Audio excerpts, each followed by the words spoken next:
Owen Bishop counted the same $7 twice, as if a third count might change the number.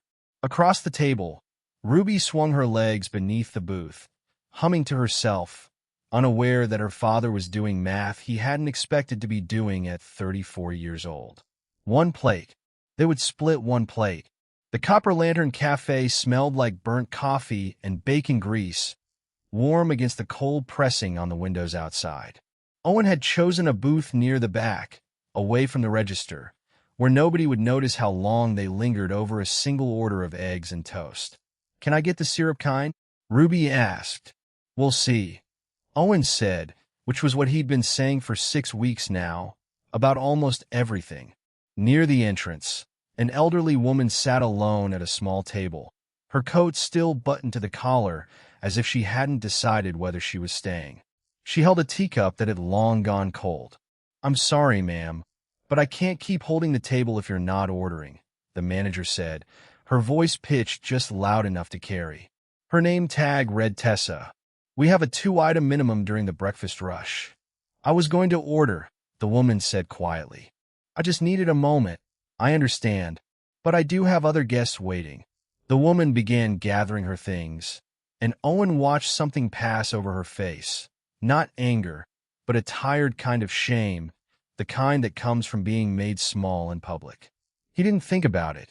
He just stood up. "There's room here," he said, "if you'd like to sit with us." The woman looked at him, surprised, searching his face for the catch.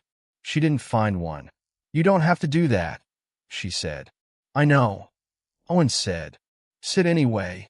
She sat. Ruby studied her for a moment, then slid a triangle of toast across the table without being asked. When she noticed the woman's hands trembling slightly around the cup, she unwound the yellow scarf from her own neck and offered it over. "You're shivering," Ruby said, as if that settled the matter. The woman took it slowly, like something she hadn't expected to be given. "Thank you," she said, and her voice caught, just slightly on the words. Owen didn't ask her name yet.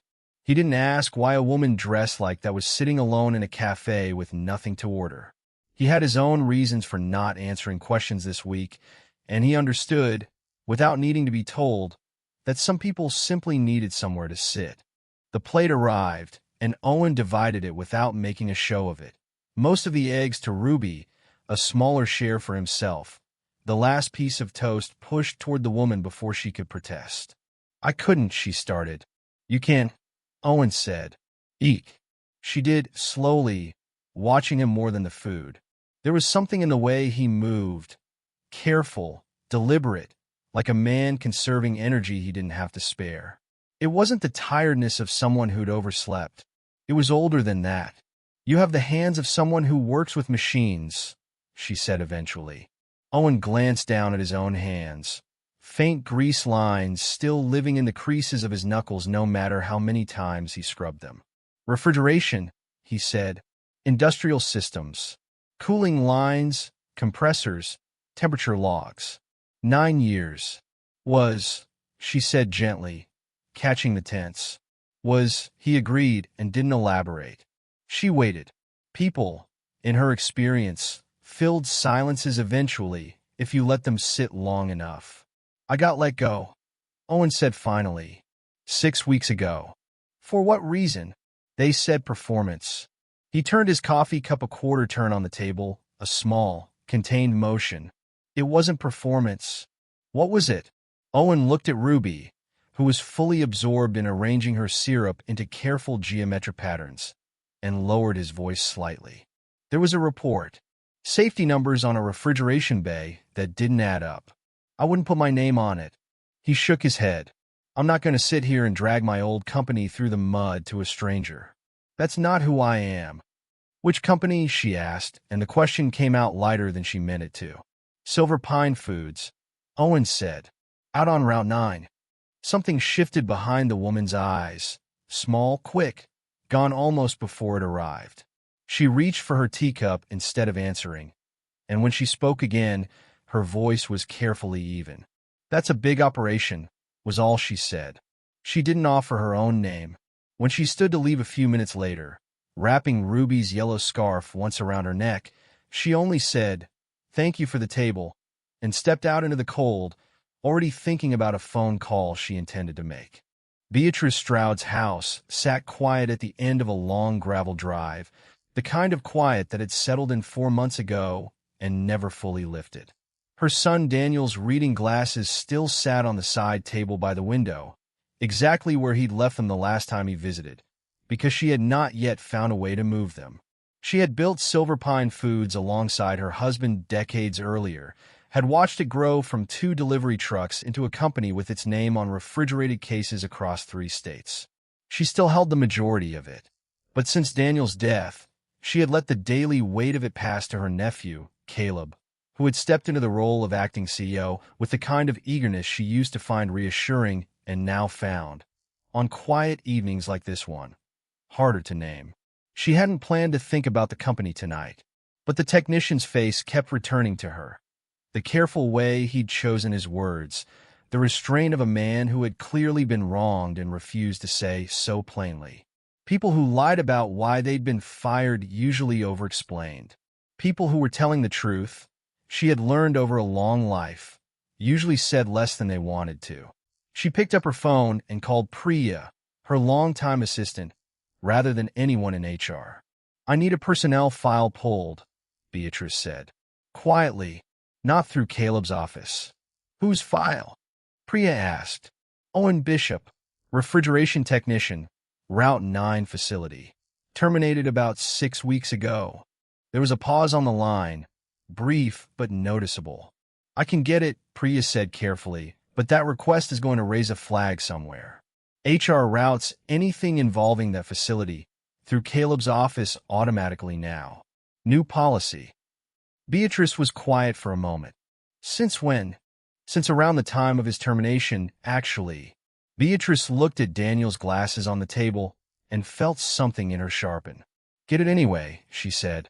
"And don't tell Caleb yet." The letter was waiting under the door when Owen got home, the kind of envelope that didn't need to be opened to be understood. He opened it anyway, standing in the doorway while Ruby shrugged off her backpack behind him. "Past due. 10 days to remedy." He folded it once and set it on the counter, next to a second letter from 3 days earlier that he hadn't found the will to answer. That one was from Silver Pine's HR department, informing him that his final severance payment was on hold pending completion of an internal conduct review. 6 weeks, and the review still hadn't started, as far as he could tell. It just existed, somewhere, holding his money hostage. "Are we having pasta again?" Ruby asked, already pulling the box down from the cabinet without waiting for an answer. She'd gotten good at that, anticipating rather than asking, the way kids do when they've learned to read a room faster than they should have to. "Pasta's good," Owen said, and meant it because pasta was what they had. He'd spent the afternoon on the phone. 3 former co-workers, men he'd shared lunch breaks with for years, hadn't called him back. A 4th had picked up and gone strangely formal, telling him a competing refrigeration company wasn't hiring right now, though Owen had heard through a mutual contact that they were. It was a small thing. It might have meant nothing, but it was the 3rd small thing in 2 weeks, and small things had a way of adding up into a pattern once you stopped assuming they were coincidence. That evening, a man named Griggs called about a side job. Cash, no paperwork, cutting a few corners on a walk-in cooler install to save time. Good money. The kind of money that would cover the rent letter twice over. "I can't sign off on shortcuts," Owen told him. "Not even off the books." "Nobody's asking you to sign anything," Griggs said. "I'm asking me," Owen said, and hung up. Later, after Ruby had fallen asleep with one sock still on, Owen sat at the kitchen table with the 2 letters in front of him, doing arithmetic that refused to come out even no matter how many times he tried it. He didn't know yet whether someone was working against him, or whether the world had simply decided, for now, to be difficult. He only knew that he was running out of days to find out which. The file Priya brought her was thinner than Beatrice expected for 9 years of employment. She read it twice at her kitchen table, the same table where Daniel used to do his homework, and both times arrived at the same problem. 9 consistent performance reviews, each one stronger than the last. 2 commendations for catching equipment failures before they became costly ones. Then, in the final entry, a single line, terminated failure to meet safety compliance standards. No supporting documentation. No prior warnings. No progressive discipline of any kind, which every employee handbook Beatrice had ever approved required before a termination like this. It read like an ending someone had written quickly. She called Caleb the next morning and asked him to stop by the house rather than have the conversation at the office.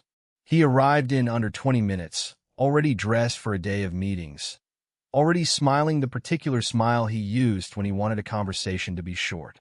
Owen Bishop, Beatrice said, without preamble. Refrigeration tech at Route 9. Tell me about him. Caleb's expression didn't change much, but something behind it recalibrated. Where did that name come from? Does it matter? He was a problem. And B. Difficult to work with. Not a team player. Pushed back on procedure constantly, made the crew nervous. We let him go for the good of the facility. The words came smoothly, almost too smoothly, the kind of answer a person gives when they've already rehearsed it for someone else. Honestly, I'm surprised this is even on your radar. His file doesn't say any of that. Files don't always capture the full picture. Caleb glanced at his watch. Is there a reason you're looking into a technician's termination? That's usually well below board-level concern. It was a fair question, and a year ago, Beatrice might have let it be the end of the conversation. But she had spent 4 months learning what it felt like when people underestimated how much attention grief left her to spare, and she found, sitting across from her nephew's rehearsed calm, that she had more attention than he assumed.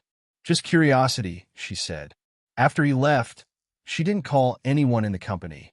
Instead, she opened her contacts and found a name she hadn't used in 3 years. Elena Park, a corporate attorney who had handled a sensitive shareholder dispute for her once, quietly and completely.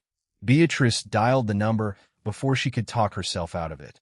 I need someone to look into something for me, she said when Elena picked up. Off the record for now.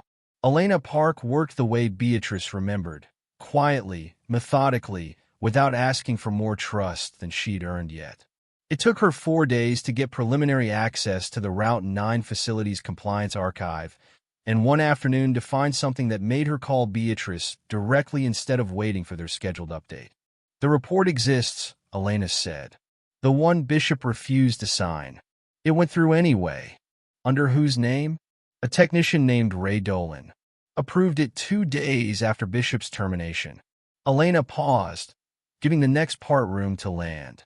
The numbers in the final version don't match the raw sensor logs from that week. Someone smoothed the temperature readings in Bay 3 before it was submitted. Made an inconsistent system look compliant. Beatrice sat with that for a moment.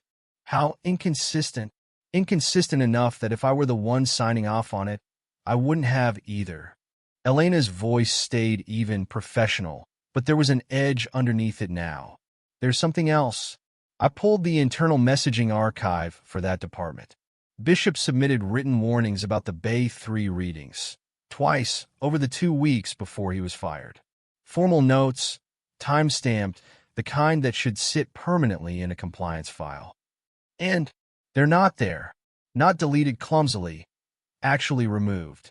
Someone with administrative access took them out of the record entirely. Beatrice closed her eyes briefly.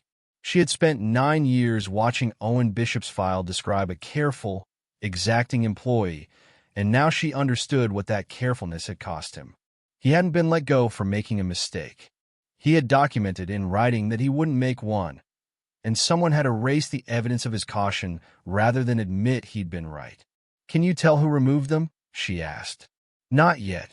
The access logs for that period are incomplete, which is its own kind of answer. I can tell you it required a higher permission level than a floor technician would have. Elena let that sit. This is enough to justify a real investigation, Beatrice. It's not enough yet to tell you who gave the order. I need more time inside the system before I can say that with certainty.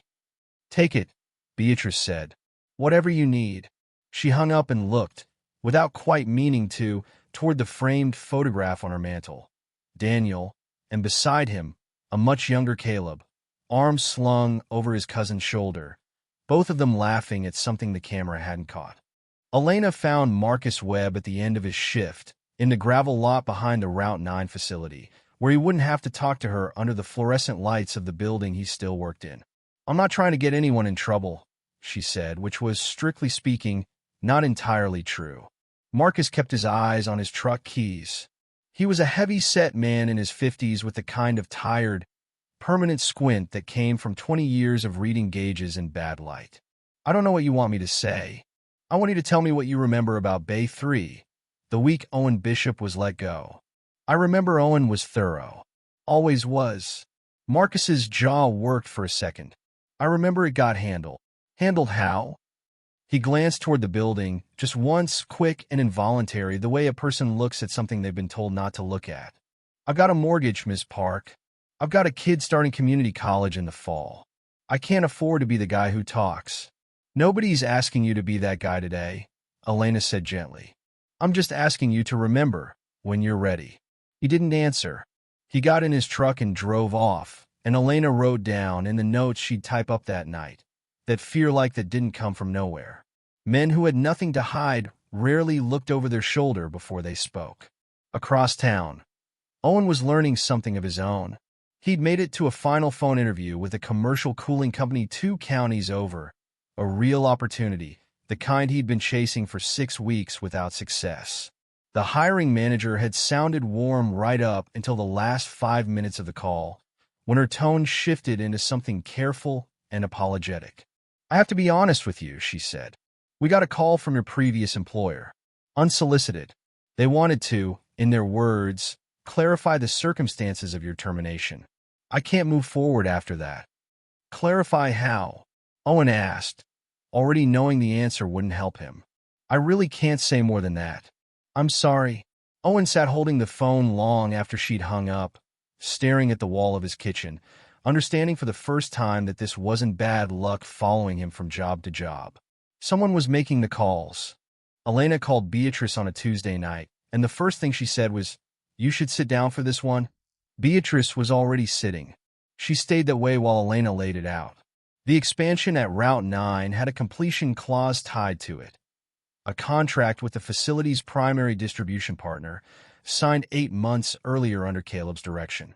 If the new processing line wasn't certified and operational by the agreed date, Silver Pine would owe a penalty of $2.3 million, and the partner would have grounds to walk away from the contract entirely. "That's not the only thing riding on the deadline," Elena said.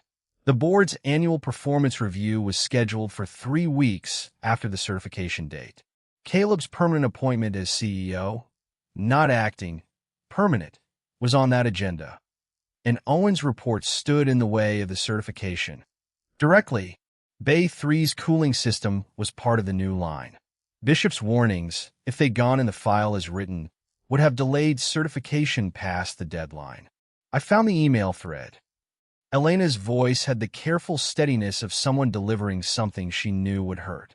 "Caleb to the plant manager, 10 days before Bishop was terminated. He never said the words falsify the data. He didn't have to. He wrote that the report needed to be, quote, resolved before the inspection window closed, and that he didn't want to hear about it again. 2 days later, Bishop refuses to sign. For days after that, he's fired. A week after that, Dolan's name is on a report with numbers that don't match reality." Beatrice sat with the photograph on her mantle in the corner of her vision. Daniel and Caleb, laughing at something long gone. "He didn't order it outright," she said slowly, working it through. "No," which is exactly the kind of pressure a smart man applies when he wants deniability. He didn't need to tell anyone to lie. He just needed to make it very clear what would happen if the deadline wasn't met, and let someone underneath him decide the rest.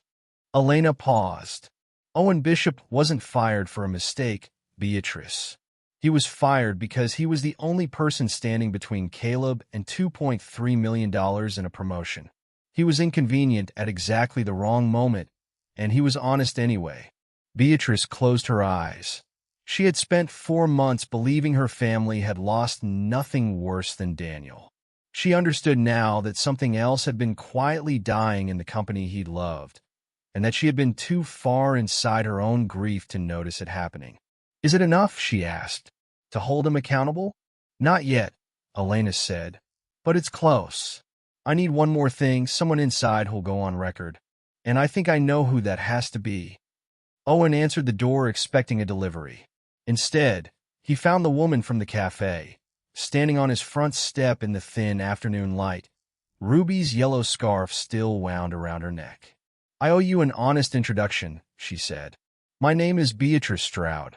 I'm the majority owner of Silver Pine Foods." For a moment, Owen didn't say anything at all. He looked at her the way a man looks at a bill he suspects is about to arrive in a different form than expected. "You knew," he said finally, "at the cafe. You knew who I was talking about." "Not at first. By the time you said the name, I understood I was sitting across from someone my own company had wronged, and I didn't know how to say that to you over eggs and toast." Her voice was steady, but there was something underneath it, an apology that hadn't fully found its shape yet. "I've spent the last several weeks having your termination looked into. Properly. By outside counsel." "Why?"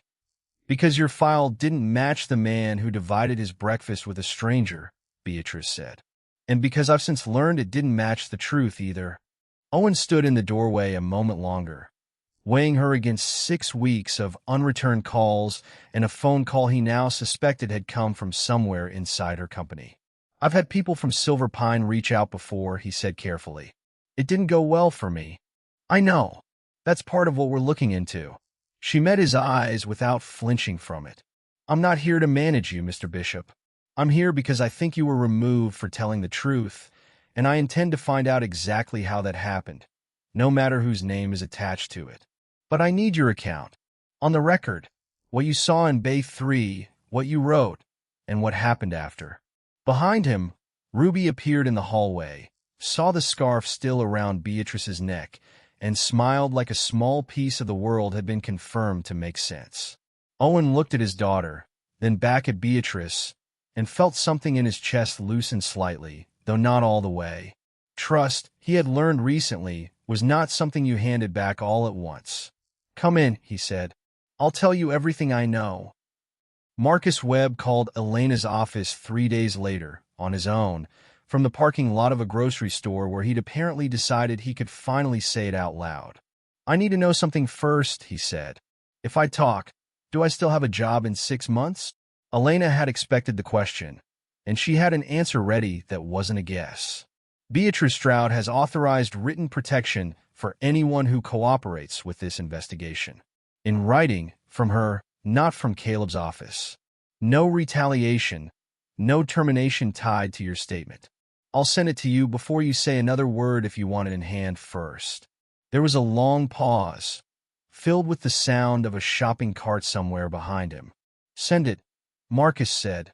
He gave his statement 2 days later, in Elena's temporary office, with the protection letter sitting on the table between them like something he needed to keep touching to believe. He confirmed what the emails had only implied, that he'd been told directly by the plant manager that the Bay 3 numbers needed to look clean before the inspection, and that questioning it further wasn't going to help anyone's position at the company. He hadn't falsified anything himself, he was careful to say. He had simply learned, the way people at Route 9 had learned, that raising concerns after Owen's firing carried a cost nobody wanted to pay twice. By that evening, Elena laid the complete file across Beatrice's dining table. The altered report bearing Ray Dolan's signature, the deleted warnings recovered from the server backups, the email thread showing Caleb's pressure on the timeline, and now Marcus's sworn corroboration tying it all together into something no longer deniable. "It's enough," Elena said. "More than enough." Beatrice looked at the papers for a long moment. Caleb was still her sister's son. She had held him as a baby, had watched him grow into someone Daniel once called his best friend. There was a version of this where she called him privately, let him resign quietly, let the company issue a bland statement about a change in leadership, and let the whole thing disappear before anyone outside these walls ever learned what had happened to a technician named Owen Bishop. She thought of Owen dividing a single plate of eggs 3 ways without being asked. "No quiet resignation," she said. "I want this in front of the full board. All of it.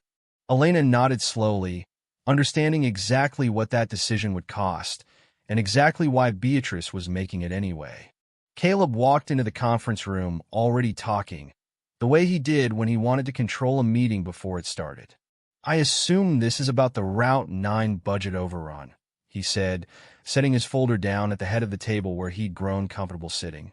"I have projections ready if the board wants to walk through the numbers."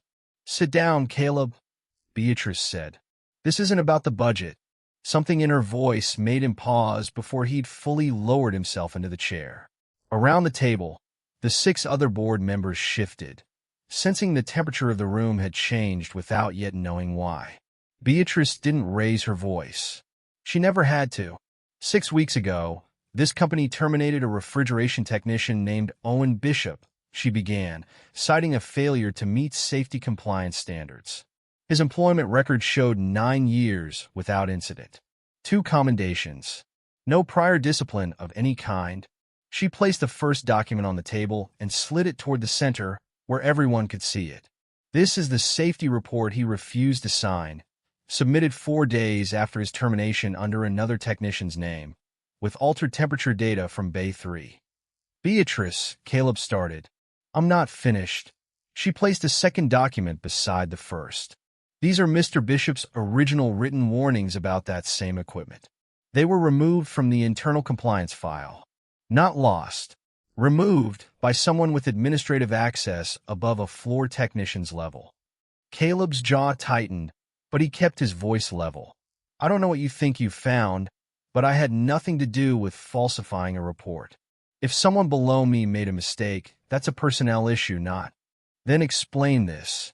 Beatrice laid the printed email thread on top of the others. "Your message to the plant manager, 10 days before Bishop's termination, instructing him that the Bay 3 report needed to be, quote, resolved before the inspection window closed. Written the same week you stood to lose $2.3 million in penalty clauses if certification missed deadline. The same month your permanent appointment as CEO was on this board's agenda." The room had gone very still. "That's pressure to meet a deadline," Caleb said. "That's not an instruction to falsify anything, and you know it." "I know it's exactly specific enough that you never had to say the words directly," Beatrice said. "That's not an accident. That's how a smart man protects himself while still getting what he wants." She placed the final page on the table, Marcus Webb's signed statement. "This is corroboration from a plant supervisor confirming he was told, directly, to make sure the numbers looked clean before inspection, and warned not to raise it again after Bishop was removed." Caleb looked around the table, searching for an ally, and found only the careful, unreadable faces of people doing the math on what they'd just heard. "You built this business," Beatrice said quietly, to him alone now. "I thought you understood what it was for. It was never supposed to be a place where the honest man gets removed to protect the man who was wrong." The board's vote took 11 minutes. Caleb was suspended from his position as acting CEO, effective immediately, pending a full independent investigation by outside counsel. The same investigation Elena Park would now conduct with the company's formal authorization instead of Beatrice's private one. He left the building that afternoon without his usual confidence, and without anyone in the room offering the kind of quiet sympathy a man in his position might once have expected. 2 days later, Owen received a call he'd stopped letting himself imagine. He sat at his kitchen table while Beatrice's voice, calm and unhurried, told him that Silver Pine Foods was formally reversing his termination. His personnel record would be corrected to reflect 9 years of exemplary service. His withheld severance, along with 6 weeks of lost wages, would be paid in full within the month. "There's something else," Beatrice said. "I'd like to offer you a new position, not your old one." Owen waited, bracing himself out of old habit. "Director of Refrigeration Safety and Compliance," she said. "Company-wide authority to review reports, flag inconsistencies, and refuse sign-off without fear of losing your job for it. I want you building the standard, not just following one someone else can quietly erase." Owen sat with that for a long moment, looking across the room at Ruby, who was doing homework at the counter, unaware that the conversation happening a few feet away was rewriting both their futures. "I don't want revenge," he said finally. "I never did." "I know," Beatrice said. "That's why I'm offering you this instead of an apology and a check." He accepted. Within a month, Silver Pine Foods had overhauled its internal reporting structure entirely. Safety concerns from any technician could now be filed directly to Owen's office, bypassing plant management altogether, with protections written into policy rather than left to a supervisor's discretion. Marcus Webb was one of the first to test the new system, flagging a minor cooling inconsistency at a different facility 3 weeks later, and watching, with something like relief, as it was addressed within days instead of buried. Owen didn't return to his old post on the floor. He built something larger instead, out of the same careful attention to detail that had once cost him everything, and this time, no one could quietly remove him for using it. For the first time in 4 months, Beatrice found herself reaching for Daniel's old files instead of avoiding them. He had spent the last years of his life quietly funding community programs across the towns Silver Pine operated in, meal assistance, small grants for families behind on bills, the kind of work he'd never wanted his name attached to publicly. After he died, the programs had continued on inertia for a while, then slowly stalled without anyone steering them. Beatrice had been too underwater in her own grief to notice they'd gone quiet. She noticed now. She sat down with the old program outlines and began redesigning them with one principle at the center, born from a cold morning at a cafe.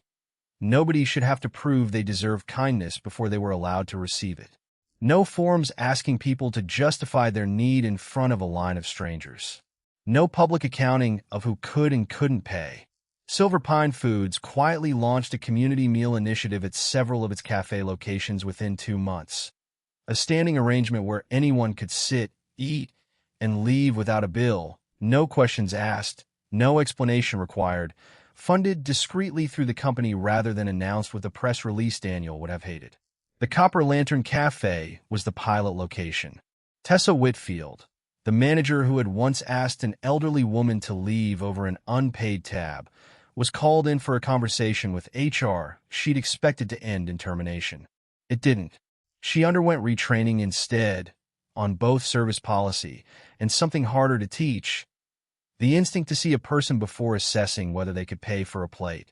She asked, on her own, to be the one who ran the new program at her location, and Beatrice, when she heard, allowed it. Some mistakes deserved a second chance to become something better. As for what Beatrice had gained herself, she found she couldn't fully name it yet. Not a program, not a policy, but something quieter that had started with a shared plate of eggs and a scarf offered without hesitation, and hadn't stopped growing since. The Copper Lantern Cafe looked almost the same from the outside. The same brick, the same faded sign, but the booth near the back had changed since the last time Owen sat in it. A small card now stood on every table, printed in simple lettering. A seat here is always free. No explanation needed. Ruby slid into the booth first, the way she always did, and Beatrice took the seat across from her, the yellow scarf still around her neck, even though the weather had long since turned warm enough that she didn't need it. She wore it anyway. Some things earned a permanent place. Tessa came by the table herself, setting down coffee for the adults and a hot chocolate for Ruby without being asked, and lingered a moment longer than a server usually would before returning to the counter. When the food arrived, Ruby reached into her backpack and pulled out an empty bowl, setting it carefully in the center of the table. "What's that for?" Owen asked, though something in him already suspected. "So there's always room for someone who needs it," Ruby said simply, as if she were stating something everyone already understood. Beatrice looked at the bowl for a long moment. She thought of the boardroom, the documents, the vote that had taken 11 minutes to end a chapter that had cost her nephew everything he'd been protecting. She thought of how small that victory felt now, compared to this. A booth, a scarf, a child who understood something about generosity that had taken Beatrice 71 years, and an unbearable loss to relearn. Owen watched his daughter with a quiet pride he didn't try to hide anymore. He had spent 6 weeks believing that doing the right thing had cost him everything. He understood now that it had only cost him time, that his name, once restored, meant more to him than the job ever had, because a name was the one thing nobody could quietly erase from a file if you refused to let them. Outside, someone new stepped through the cafe door alone, glancing at the empty tables the way people do when they aren't sure they're welcome. Ruby waved her over before anyone else could.